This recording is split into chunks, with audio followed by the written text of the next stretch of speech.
enforcement. Here's my take on the complaint that the president is undermining law enforcement. There are two situations here.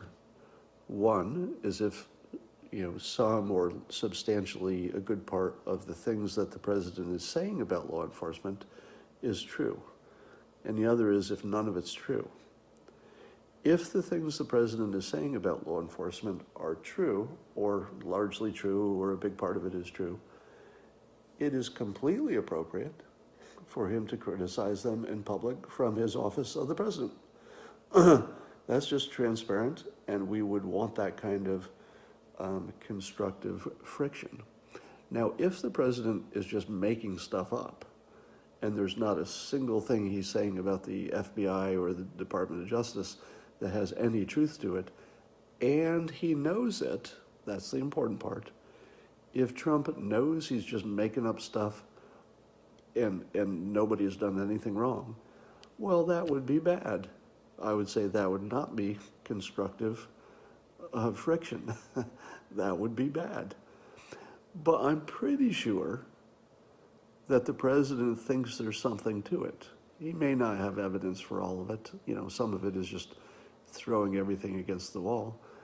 But certainly he has an opinion that these groups have done something unsavory and that they need to be looked at.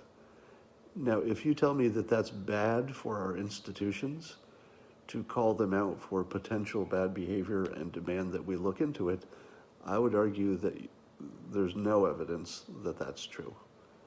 There's plenty of evidence that when you look into abuses within a large organization, you could end up strengthening the organization by getting rid of something that would make it less credible.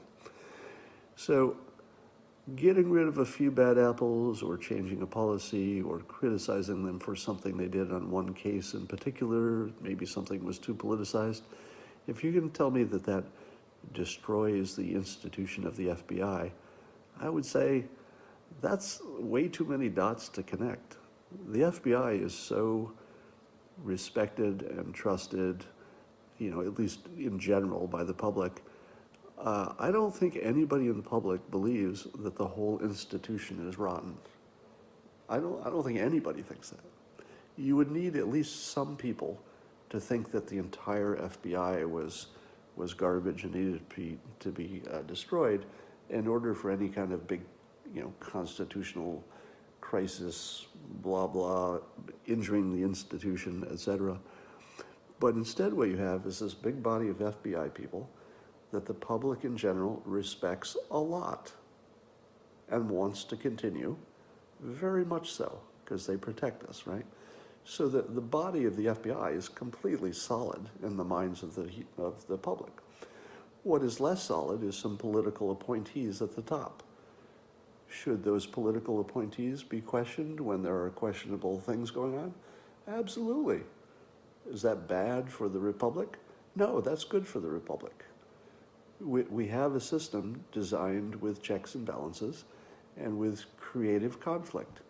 There's a reason that the press has so much freedom, even when they get stories wrong, right? We don't put the press in jail even if they get a story wrong, because that creative friction is good, it's good for the system.